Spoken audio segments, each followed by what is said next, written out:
It has been too long, my man. Good to see you on Zoom. It's good to be back here. You've kind of held down the fort over the last like almost 2 weeks here, It's been a long and I road. do really appreciate it. So, hello and welcome to the Walk Off, everybody. I'm Scott Belford, joined as always by the best co-host in the biz, Adam Mack.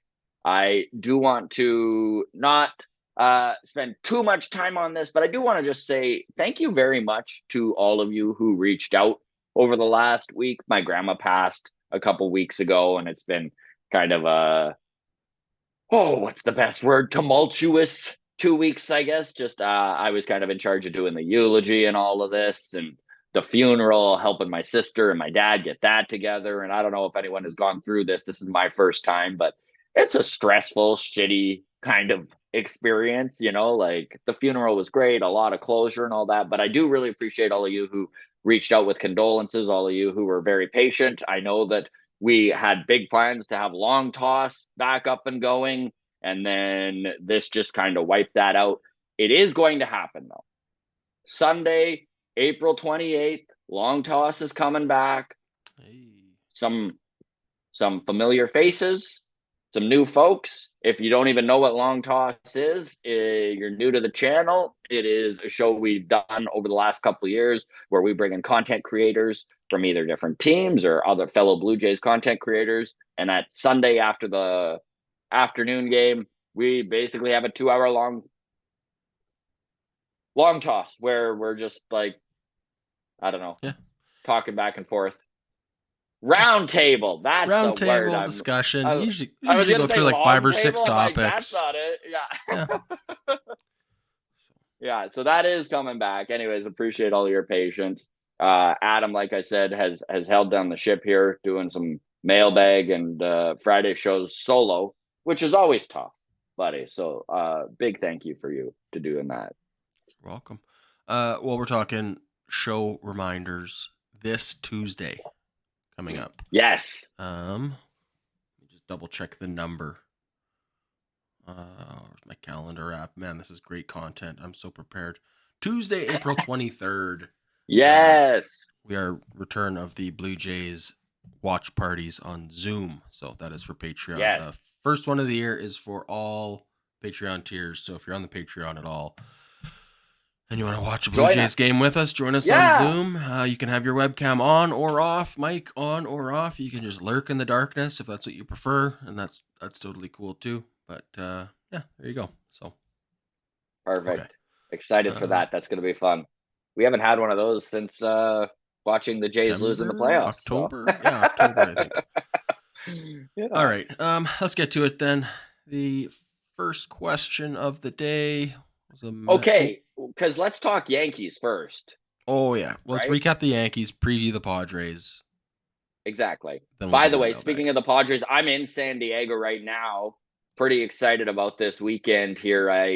The wife and I got in early and went to the zoo yesterday, which was a ton of fun. If you're ever in San Diego, holy crap, that zoo is I mean, it's so hyped and so highly touted as it is that I didn't think that it would exceed my expectations, but so Mm-hmm. exceeded my expectations. It's just a great day to go see a bunch of animals. And they've obviously put a ton of work into conservation and kind of, extinct animals, trying to stop that.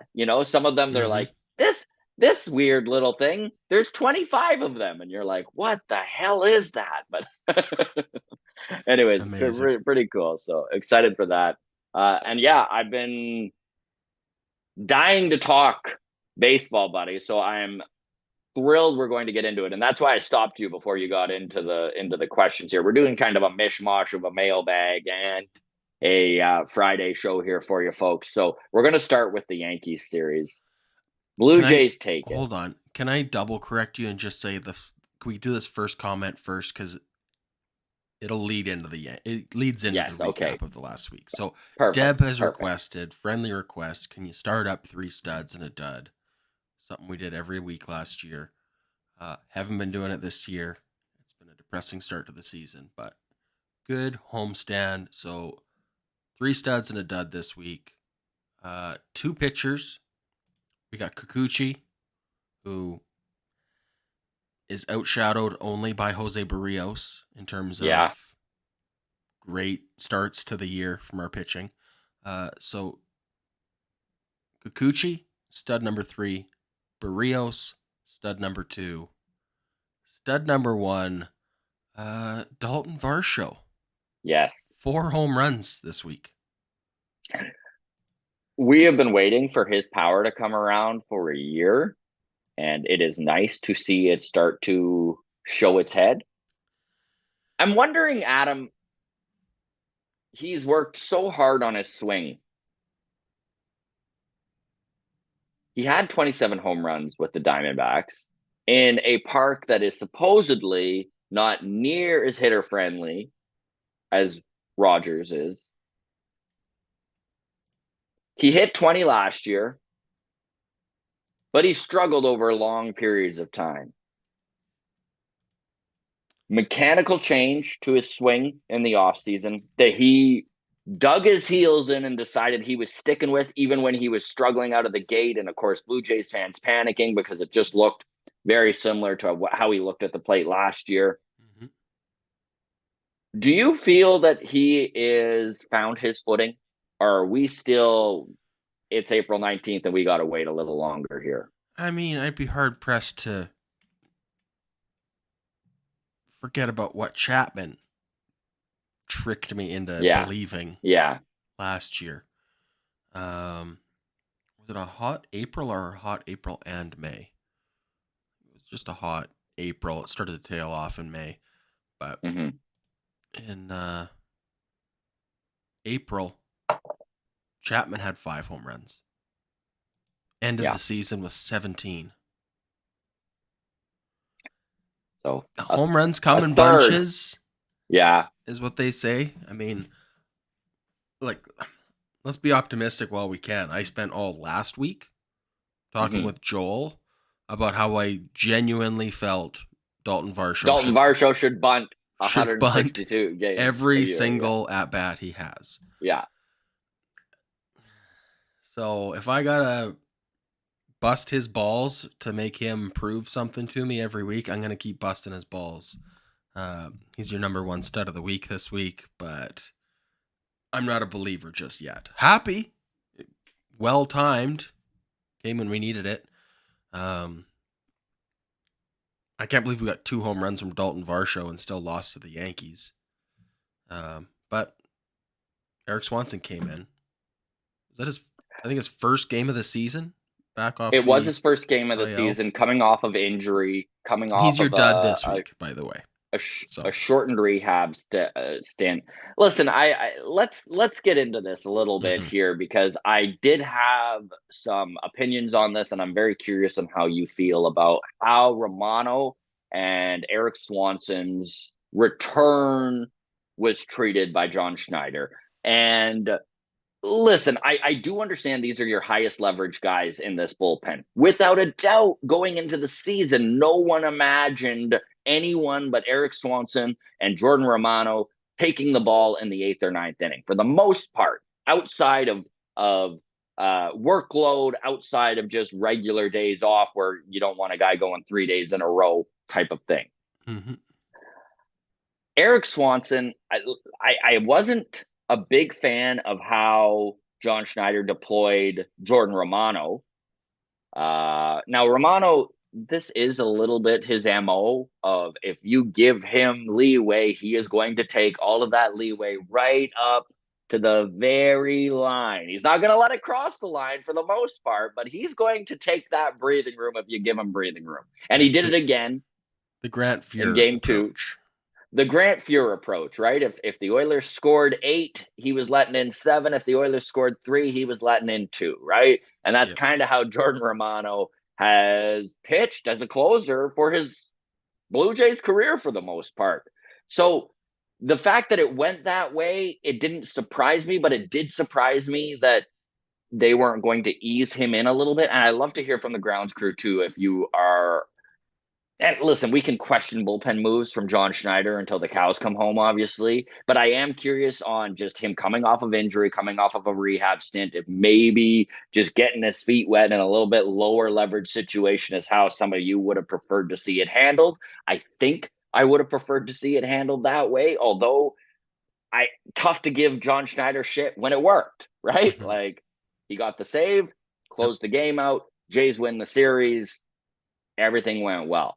Eric Swanson, I I just didn't like that move for a few reasons. Number one, coming off of injury, coming off of rehab, he just dealt with the insanity of his son getting hit by a vehicle, needing to deal with the stress and the anxiety of his 4-year-old being in hospital in intensive care. I mean, resilient kid. Kids are resilient, man, and he's out there running around with his little cast on, and he's having a good time now, being being a kid again.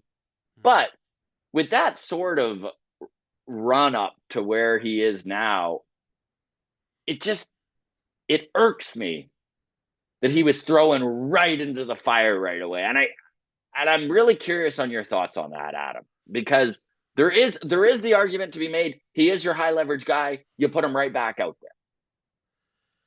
Yeah, I mean, let's look at the series against the Yankees. We won 3-1, we won 5-4, we lost 6-4 in the last game there. There wasn't really an opportunity to use him outside of high leverage. Which is true.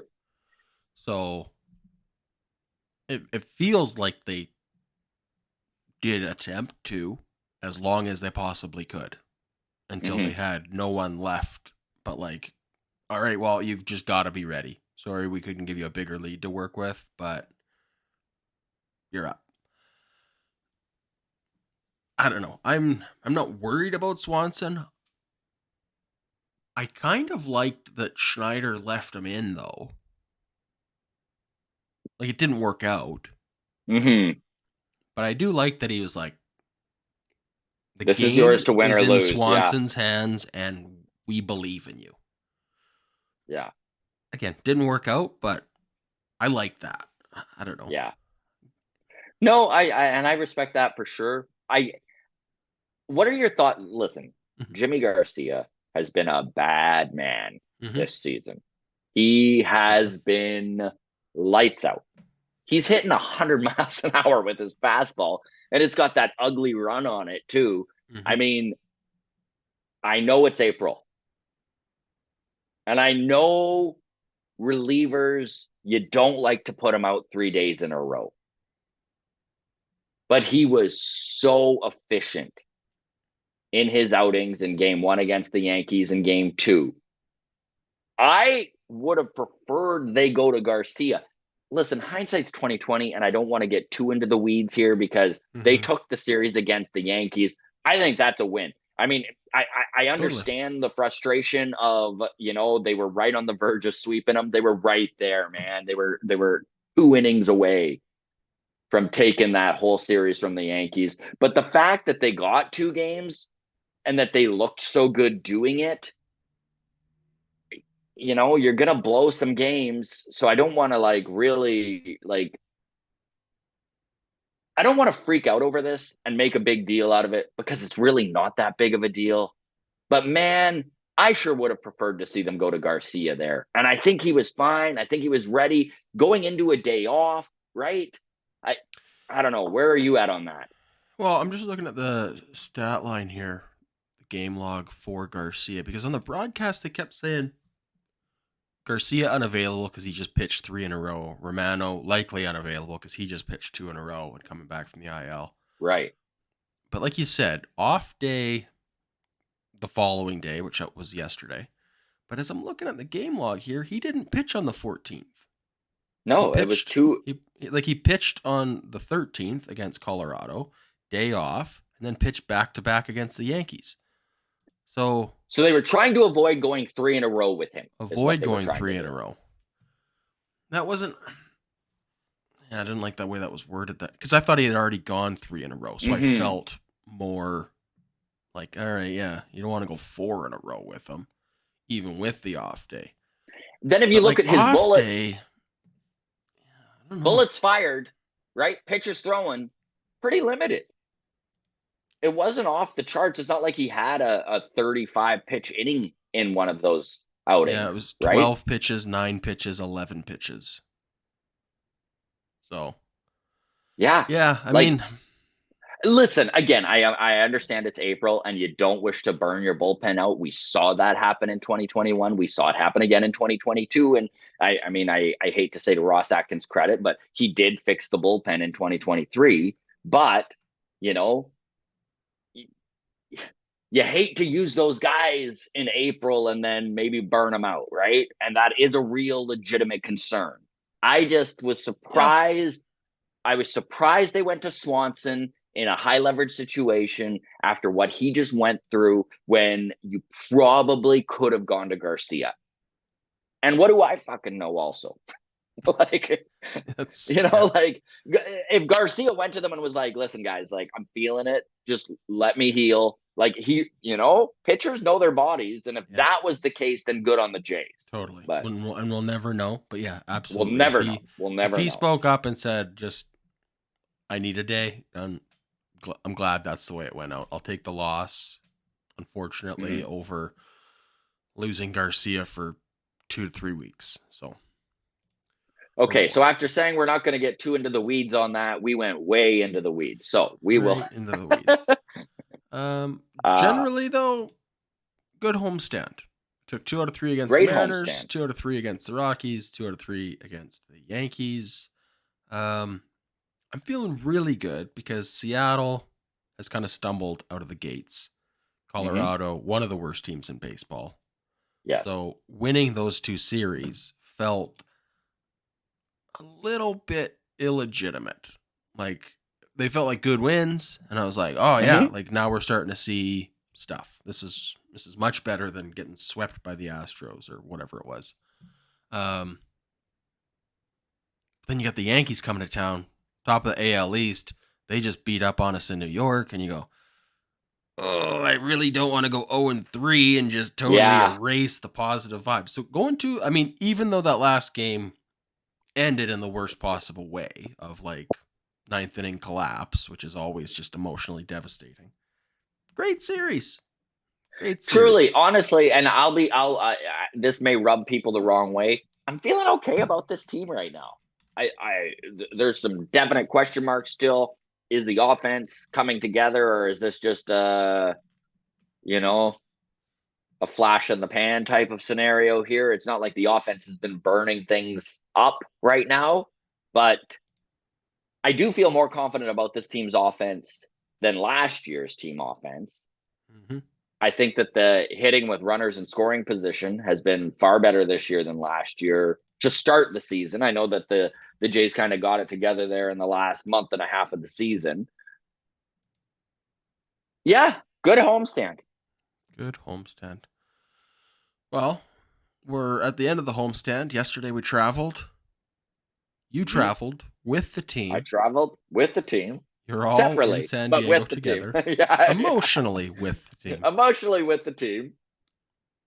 In San Diego. We got Yariel Rodriguez on the mound today. He went 3 2/3 in his first outing. Looked good. Barrios tomorrow and Bassett on Sunday. I'm excited about Yariel Rodriguez. Where are you at on Yariel? I like him for a few reasons. Number one, again, Ross Atkins has made a lot of mistakes. I hate that I need to keep saying that because I do not wish to come across like I'm a big Ross Atkins fan, although one thing he has done really well is he has targeted pitchers that he wants. He's gone out and got them, and then they have managed to either fix a mistake with them or a problem with their delivery or whatever it may be, and they have been lights out. And I mean, look at the guys he's gone out and targeted, right? He's gone out and got Kevin Gausman. Traded 2 of his top prospects to get Jose Barrios, then doubled down on that and locked him up long term. Went out and got Yusei Kikuchi, and even though that looked horrible in year 1, worth every single penny they paid for Kikuchi in the long run. And I mean, Yusei Kikuchi, right? number 3 stud this week. Yep. K Machine, He strikeout looks machine. so He's good. turned it. He's turned into a guy who looks like he could hit 200 strikeouts this year. Like, that is insane what he has Truly. done. You look at the bullpen, they went out, they got Jimmy Garcia. And I remember when they signed him to that weird deal, right? It was 2 years, $11 million with a weird third year option that the Jays wound up picking up, because why wouldn't you? Mm-hmm. So when Atkins targets somebody, it's normally, in my guess, it's because Pete Walker is a guy who he's going to and has his ear. Obviously, they're using the resources within the organization to target these pitchers that they like. So they wanted Yariel, and they wanted him bad. I mean, bad enough to go 5 years, $32 million for a dude who's never pitched in the bigs. This might wind up being another Kikuchi deal where you're like, holy, like, just even the value on the trade market, if this guy works out as a starter, is going to be insane, because they're technically paying him about $6.5 million a year, right? So you got him long term, you got him locked up till he's 33 years old, and he, again, very, very early in his tenure here. And I'm not jumping off the deep end. I'm not shooting it off and being like another brilliant move by Atkins or anything like that. But they have had success when targeting pitchers. So I am excited about what Yariel Rodriguez can bring to the table. Yeah, I'm right there with you. I have nothing but optimism for him. I think the 1, 2, 3, 4 spots, barring bad tacos, are established. Yeah.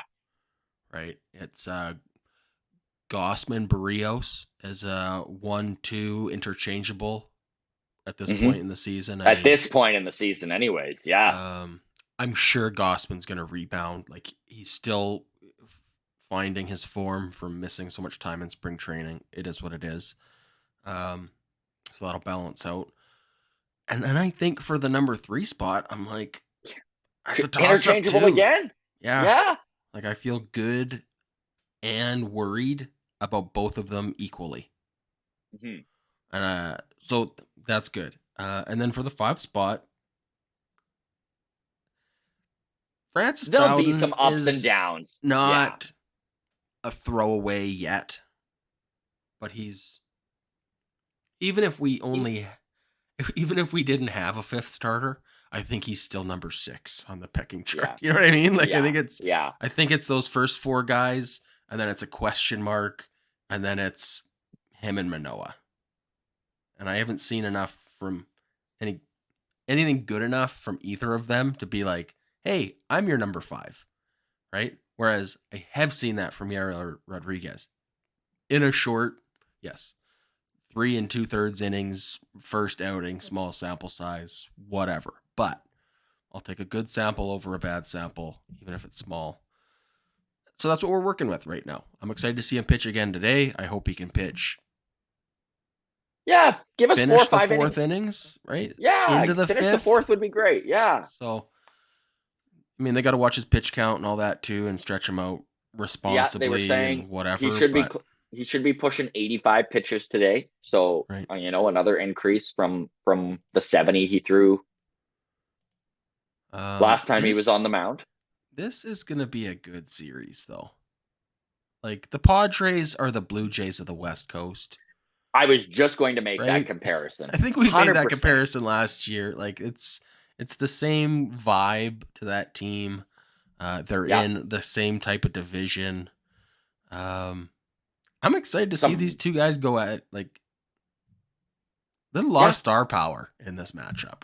So the Jays are 10-9 on the season. The Padres are 10-8 on the season. Like, they both have high expectations amongst the fan base. The Padres had to take a step back from spending, but they're both the Jays and the Padres are still like luxury tax teams. You got Bo and Vlad, you got Manny and Tatis, you know, like you got, Oh, like yeah. you said, star power, man. Bogarts as well. Yeah. You always forget about Xander because Yeah. he's so overpriced. Well, and he's new to the Padres, right? Like this is his Yeah. Second year. second with the Yeah. so Padres in a division with the Dodgers at 12-9, the Diamondbacks at 9-11, also the Giants. So also Mm-hmm. the Rockies. Yeah, this is gonna be NL West is gonna be a bloodbath of a division. The Dodgers are probably gonna run away with it at some point. Yeah. But then I feel like Giants, Diamondbacks, and Padres, if any one of those teams was a wild card, I would not be surprised. This is where the NL West very much could be similar to the AL East, where you really could see two wild card teams coming out of that NL West, right? Like Totally. it wouldn't shock anybody. So, just a reminder: West Coast games, so they're wonky start times. 6:40 7:40 Pacific, Mountain, yeah, 7:40 6:40. So that's Mountain. almost a 10 o'clock start if you're in Toronto.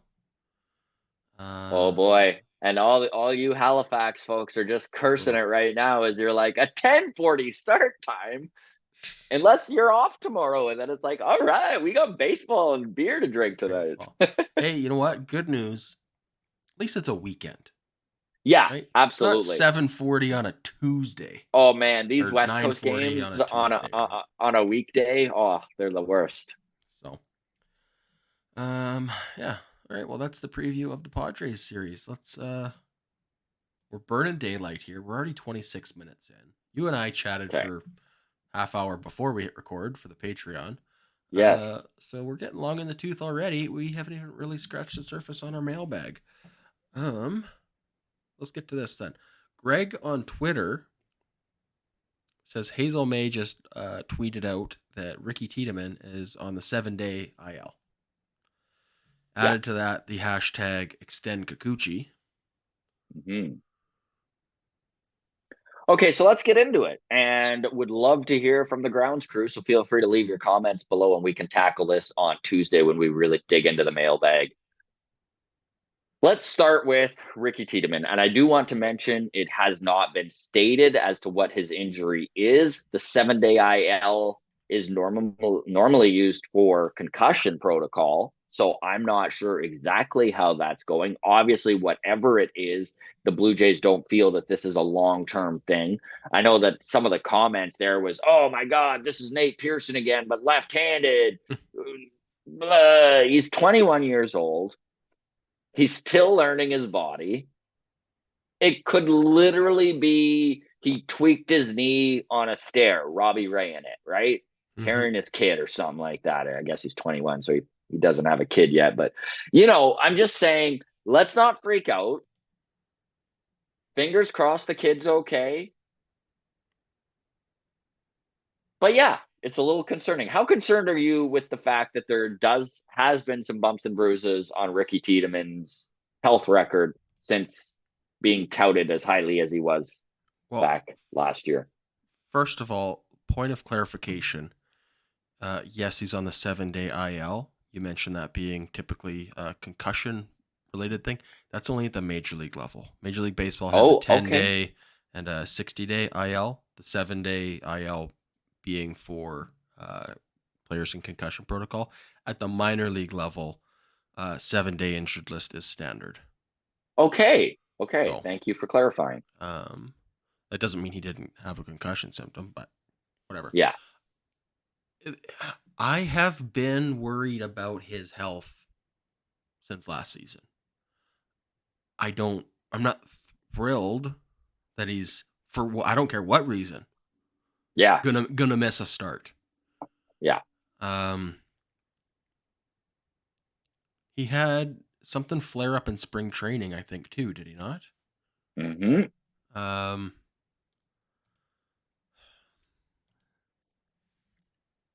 Yeah, I don't know. It's it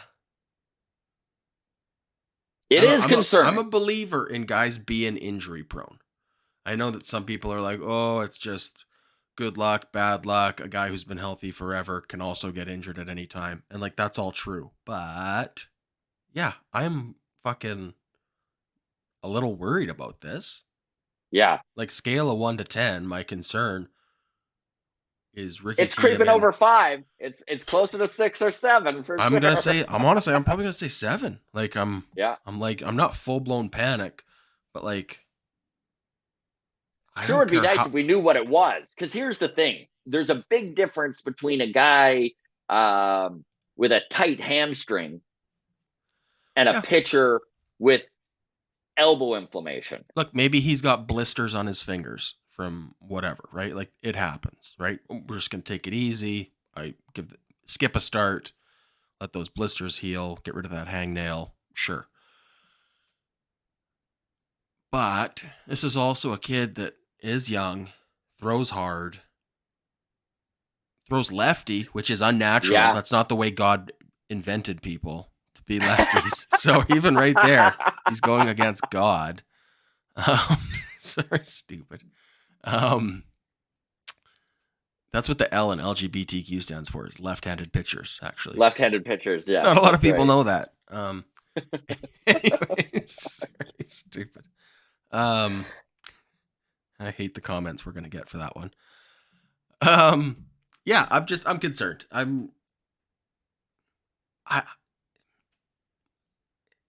It felt like all season last year was like the only updates I was getting on Ricky Tiedemann was, oh, he's on the IL again. Oh, Mm-hmm. he was pulled from his start after 14 pitches. I don't really care how fucking awesomely talented he is if as a starting pitcher he's going to only pitch 15 to 20 times a year. Like, I need 30 plus starts out of him, or else I don't care how good he is. It's such a double-edged sword here, right? Because there is I shouldn't say it's a double-edged sword unless what I'm saying is that both edges of these swords are hurting the Blue Jays, which they are.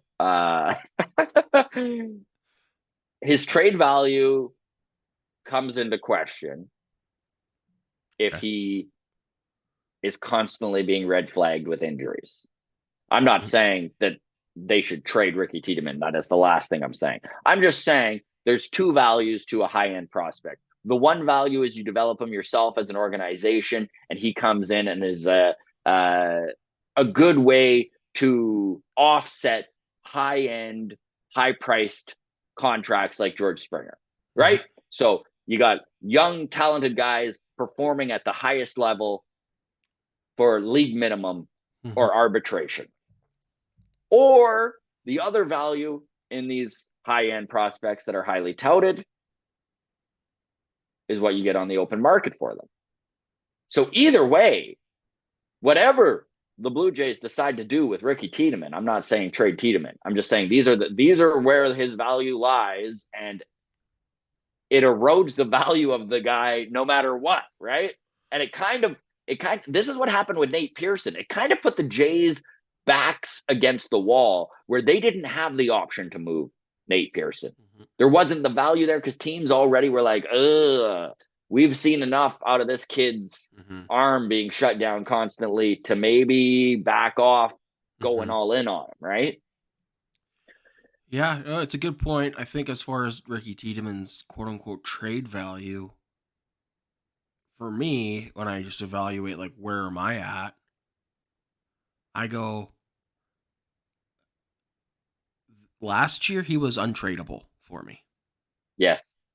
This year I go, I'd listen. I'd be like, depending on what the offer was. I mean, there's rumors out there right now the Jays are in talks for Christian Yelich, right? Oh, is there not a defense first outfielder that they could trade Tiedemann for? Yes, Gold Glover with a 197 batting average. We're looking to Who plays center really, field. really But lock down we'll play those. right field while Kiermaier plays center. Yeah. Yes, exactly. Sorry. I mean, okay, let's just look backwards then on trades that almost happened, that we know almost happened. Jose Ramirez, Mm-hmm. right? Um, that's the kind of player that last year I still wouldn't have wanted to give up Tiedemann for. If you told me we got Jose Ramirez playing third, but we had to get rid of Matt Chapman and Matt Chapman just because the whole third, you'd have to figure it out. But we brought in J-Ram and we departed from our 7 and 15 prospect and Ricky Tiedemann. I don't like that. I wish we had kept Tiedemann. But now this is where I'm at, where I've pivoted to all right, well, at least we got a really good guy for him, right? And I don't know. And listen, it's a tough start to the season for Tiedemann because he didn't exactly dominate in AAA in his starts either. And this is the other thing, okay? And I know some people were like, maybe this is because he was injured. He's 21. He's still learning how to pitch. And we've talked about this many times. There's a difference between, Joe Siddall loves to talk about it, right? Mm-hmm. There's a difference between pitching and throwing. And at 21, far more guys are throwing. And I think Tiedemann is in that category. So him getting hit in AAA isn't necessarily a bad thing. In fact, if anything, maybe it's a good thing because it means he's working on pitching, and anything you work on is going to come with bumps and bruises. And if he's trying to mix his pitches in a new way, or he's working on his slider away or whatever it may be, mm-hmm. there's going to be growing pains. Yep. So I'm not too worried about Ricky Tiedemann's first 11 innings or whatever it is in AAA that he's put up this year. I'm really not. Health, on the other hand, a huge concern. So with Greg sending us this, and then with the hashtag extend Kikuchi, okay? Mm-hmm. So Ricky Tiedemann, the highest rated left-handed prospect in all of Major League Baseball currently. Yusei Kikuchi, he is blowing my mind with the progress he has made over the last couple of years. And I think Blue Jays fans in general will agree with that sentiment. We all saw the potential he had back in Seattle.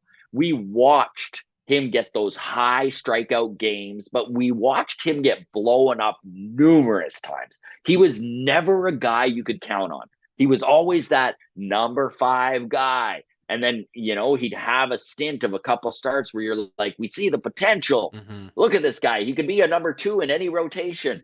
And then right back to getting hit hard. We haven't seen that in about a year and some now. And the fact that he came off a career season last year and has doubled down this year, is putting up even more strikeouts and has looked even more dialed in. Wow. Yusei Kikuchi at 32 years old going into free agency could see a mega payday. Like we're talking a Zach Wheeler, 3 years, $120 million, right?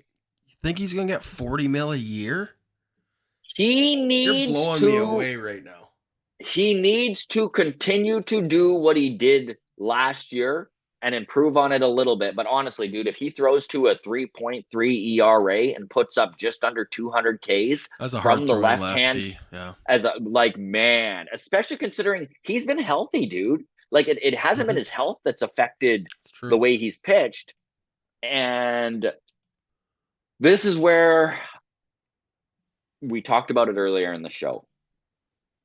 Atkins has been very good at targeting pitchers, figuring out maybe where their blemishes are, and letting Pete just take that sander and shine those stones up, polish those stones up.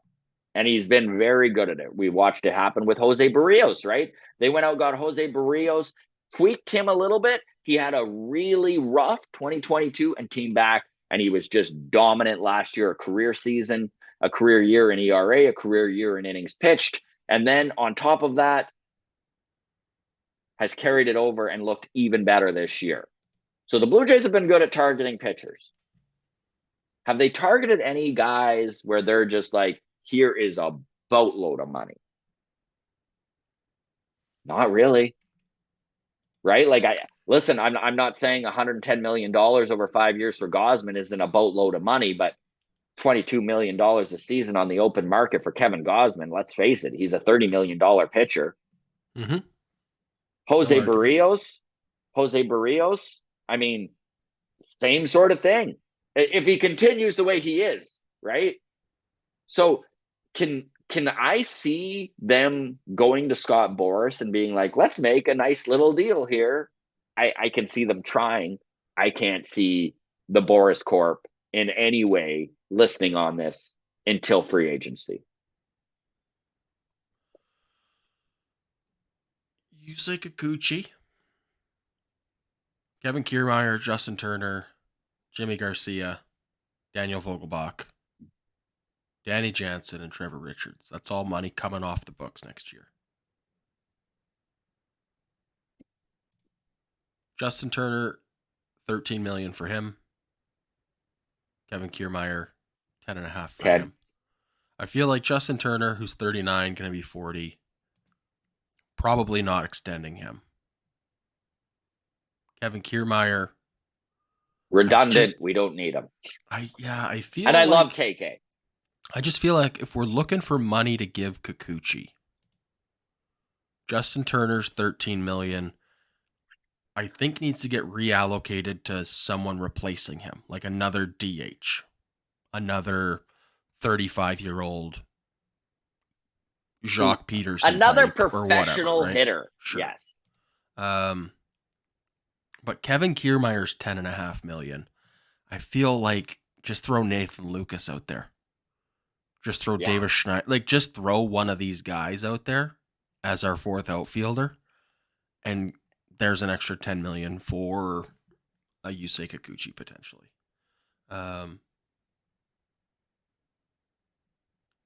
Just because we're on the topic of free agents, paydays, and is a guy injury prone, I'd be remiss if I didn't look at Danny Jansen, who is also a free agent at the end of this season. He's getting 5.2 this season.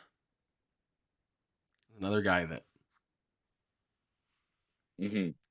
I want to defend him and say, oh, it's just bad luck. He keeps getting hit by pitches. How do you stop that? Nice to see him wearing the full fucking hand guards as he's batting now.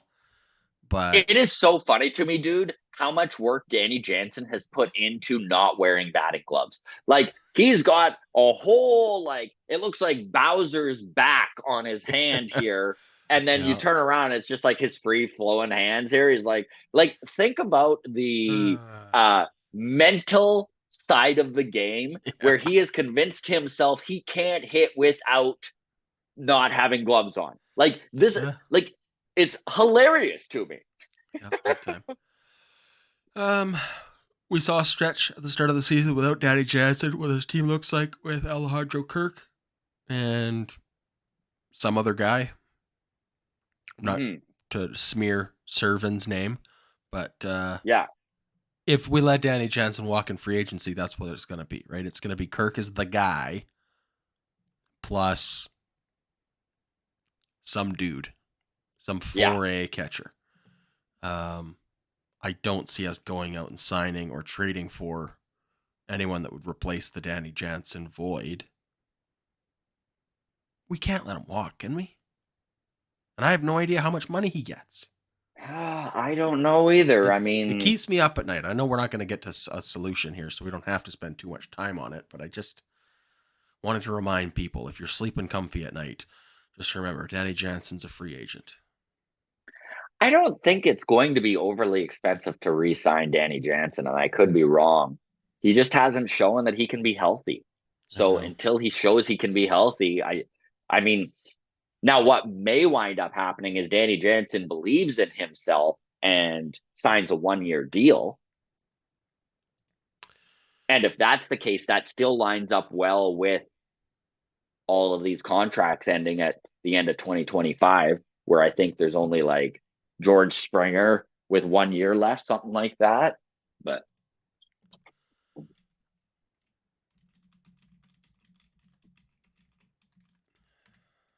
I start looking at that. I go, who's a good team with a bad catcher? Red Sox might think they're close if they have a good year. Rays aren't handing out money. No. Pirates might But it be. depends what Danny Jansen's value is, right? Like, I maybe know, the but I mean, Rays if you're would talking a be. 1 year deal, I'm just saying, if I'm a World Series contender, if I have World Series aspirations, Danny Jansen's a guy I'm throwing 10, 15 million at on a 1 year deal to be like, hey, come Yeah. DH and be backup catcher behind JT Real Muto for us. Like, It's I really don't know. going to be interesting. I honestly have no idea where Danny Jansen's value is, because honestly, I wouldn't be completely shocked if someone gets him for 3.5 million, 4 million, and I wouldn't be completely shocked if someone gets him for 10. So, Yeah. shows it goes to show you folks, the grounds crew, how little I know about the value of ball players, because every time I guess on somebody, I'm way off. Either I would have never guessed Zach Wheeler got as much as he did, and I would have never guessed, like some of these guys, Rosario signed for 1.5 million, and you know, Yeah. I thought he'd be a Yeah. lot closer to 5. So Mm-hmm. I'm with you. All right. Well, we're not making any progress on the Danny Jansen okay, signing, so yeah, let's move on from yeah, there. yeah. Question from Brian Crawford on Patreon says, do you feel the Blue Jays offense is starting to come alive? I don't know if it's starting to come alive, but I am starting to have a little bit more confidence in it than I was last year for sure. I do feel like they are a little bit more, with a guy like Justin Turner. He has impressed me so much with the way he goes about his business, the way he approaches his at bats. He's looking for stuff, like he has a game plan when he gets into that batter's box, and it changes depending on the situation. And that's what I want. I want a situational hitter, Adam. Like, I want a guy who, like, when there's nobody on base and it's the ninth inning and they're down and there's 2 outs, is swinging for the fences. And I want a guy that when there's nobody out and a runner on first and second is just trying not to hit into a double play. Can you give me that? Because that's what Justin Turner is. And I hope that his approach starts to rub off on guys like Vladdy. Because there's sometimes, man, watching Vladimir Guerrero Jr., where I'm like, what a stud. Look at the plate approach. Look at the way he's laying off those balls outside. And then he takes 2 walks, and that gives him no warm and fuzzies, right? He gets 0 warm and fuzzies from a walk, and then he starts to expand his strike zone a little because he wants a hit, because that's what gives him his serotonin. Yeah. He's like, you know, and I don't know if that's an age thing. I don't know if that's just a personality thing or whatever it may be, because I think we can all agree that Vladdy has shown that he can be an extremely patient hitter, which is Yeah. why I think it drives us nuts when he's not. I have just not been. I've not had this little confidence in the top of the order In a while. in a long time, like 10 years. Like when it was the Batista, Edwin, Donaldson era. Every Yeah. time, like, every time that part of the order came up, it's like, okay, we're only down 2. Who's coming up? Okay, good. We got the bringer of rain. Like, Yeah. I felt like we got a shot. And I just never right now feel like, oh, thank God George Springer's coming. Like, oh, if Yeah. Kiermaier could just get on base and turn the lineup over, we got Springer up with 1 out. Oh, and then we're right back in. Like, I'm just not. Yeah. But I feel like that with every other team we face, where I'm like, oh God, now we've got Soto. Oh God, now it's Judge. Oh God, now it's. And it's just like, I just miss those days of like, I know Joel's getting ready to text us right now as he listens to this. Just a Yeah. picture of Teoscar Hernandez. Yeah. But I mean, it's true. But it's also like, yeah, fucking Vladdy's been a bummer, man. And so is Yeah. Bo. I know Bo had like Yeah. an injury, but like I'm looking at the I'm just not worried about Bo. And maybe I should be, but I'm just not worried about Bo. I think he's gonna come around. I think he's just slumping right now. And I'd rather him slump in April than in any other month, pretty much. So and you know what? I will give credit to the back end of this batting lineup because they have managed to kind of patch the leaking ship a little bit, plug the holes. Bo Bichette batting 227 on the year, OPS 645. That is slightly ahead of Daniel Vogelbach. Yeah.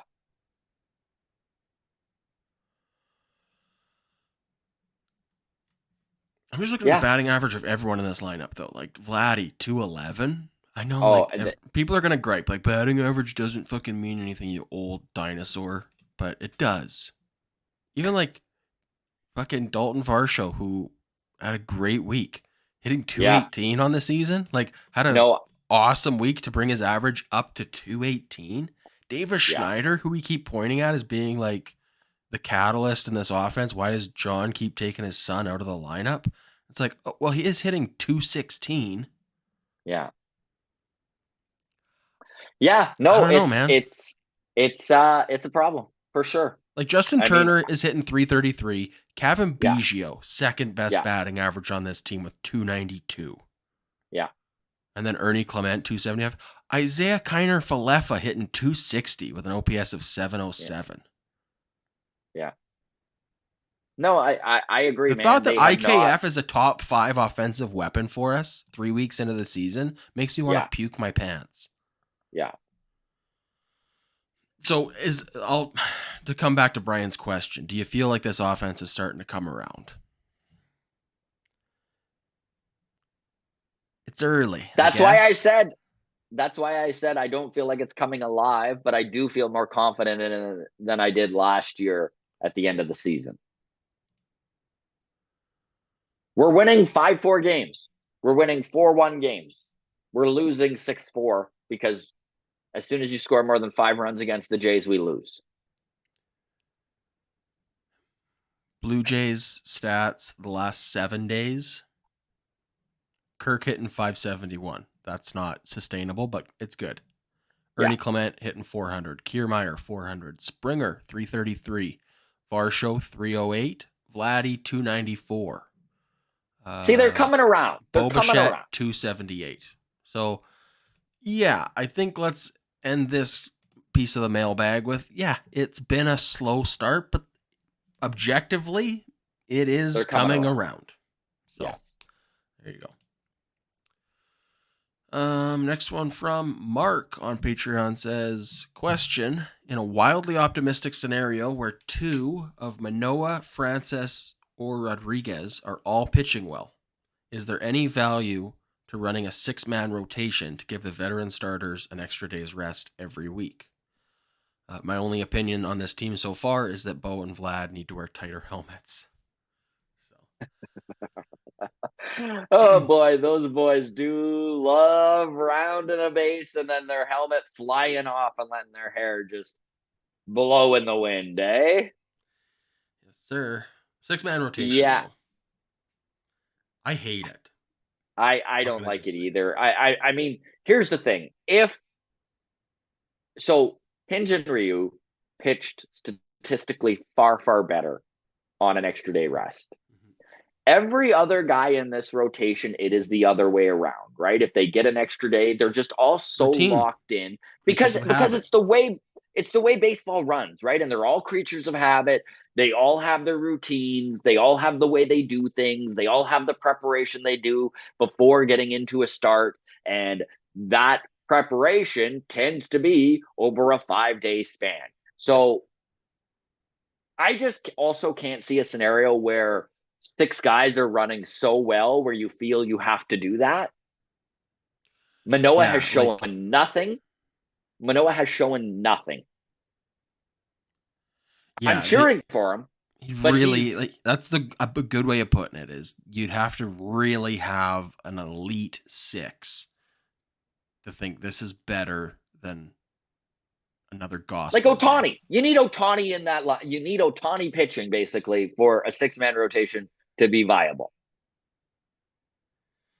What's let's do some quick math here. 162 divided by a 5-man rotation. That's 32 starts each. 32 and a half starts each. So some people are getting a couple extra starts. 162 divided by 6 is only 27.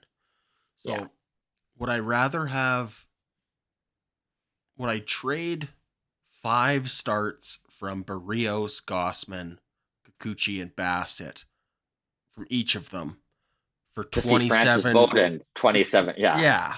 That's where it's like, that guy's really got to be good.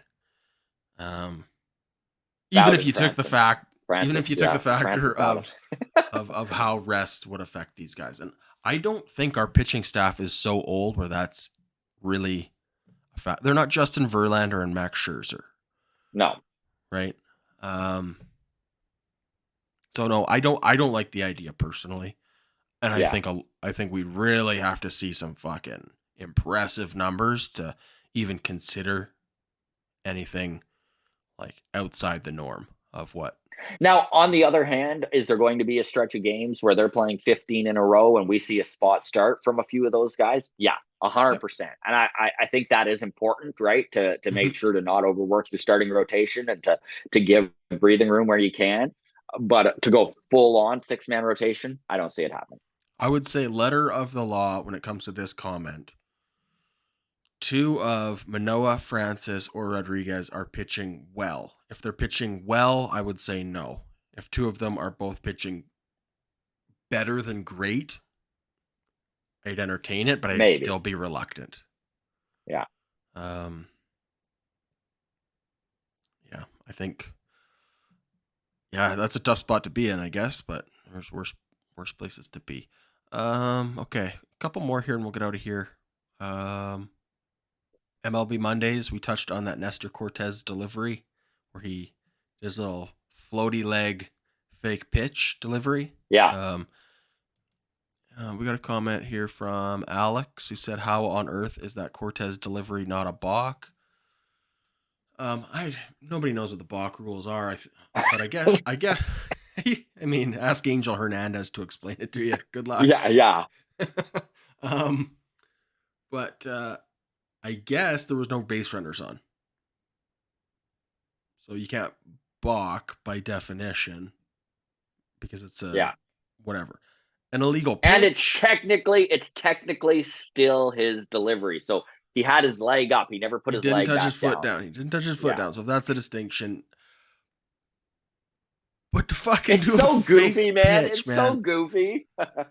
I don't know how, just out of because it was so out of the ordinary. I don't know how, just as a like ump paying attention behind the plate, sees a fake pitch and then a pitch doesn't go, hey, whoa, illegal pitch, that's a ball.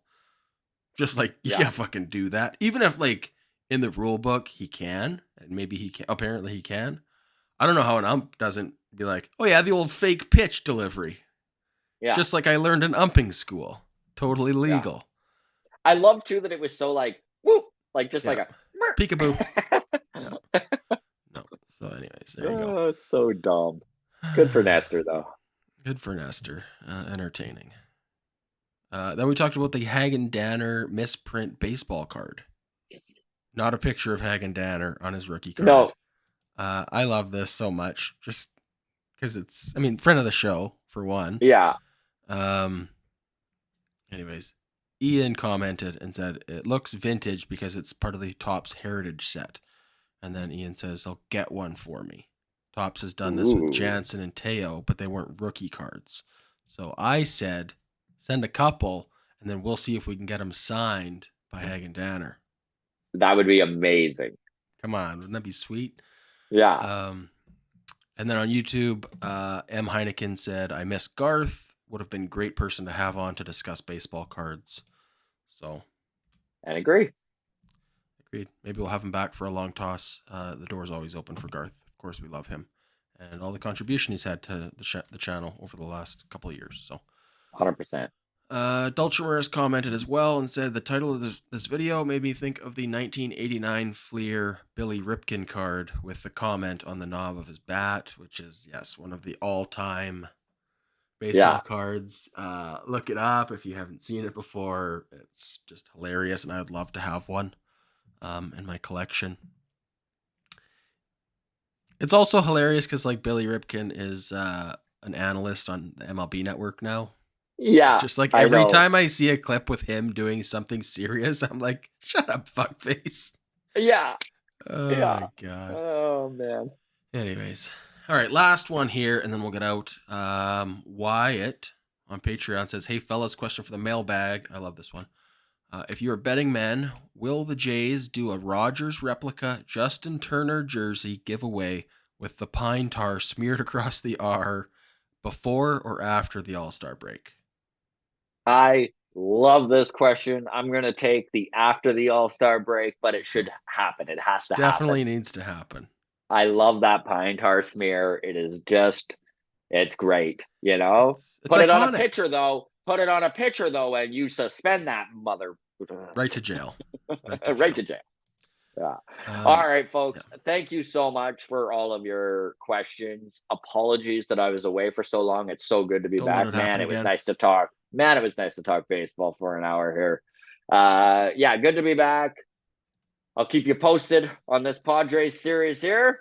Feel free to follow along the Walk Off Podcast on Twitter, as I'll be posting most of the weekend and our adventures in San Diego. And yeah, we'll see y'all for Monday, MLB Mondays. There you go. Cheers.